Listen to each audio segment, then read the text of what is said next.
రామ్నామి community. వీళ్ళు రాము యొక్క నామాన్ని వాళ్ళ యొక్క ఇంటి కప్పుల మీద, గోడల మీద, వాళ్ళు పనిచేసే ప్రతి ఒక్క పనిముట్టు మీద, వాళ్ళ శరీరం మొత్తం రాముని నామాన్ని రాసుకుంటారు. ఇలా వాళ్ళు ఎందుకు రాసుకుంటారు? వీళ్ళు ఛత్తీస్గఢ్లో ఉంటారనమాట. సో ఆ ప్రాంతం వాళ్ళు వీళ్ళని తక్కువ కులంగా చూసి వీళ్ళని దేవాలయాలకి రానిచ్చే వాళ్ళు కాదు. అప్పుడు పరిచర్ అనే ఒక మహాభక్తుడు వీళ్ళకు ఒక సందేశాన్ని ఇచ్చాడు.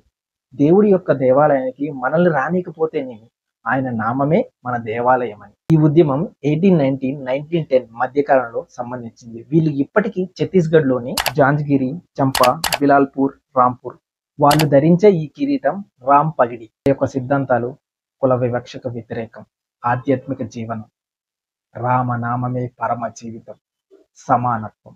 వీళ్ళ నుంచి కొంతమంది నేర్చుకోవాల్సింది ఏంటంటే, గుళ్ళోకి ఎవరో వీళ్ళని రానివ్వలేదని వీళ్ళేమి మతం మారలేదు.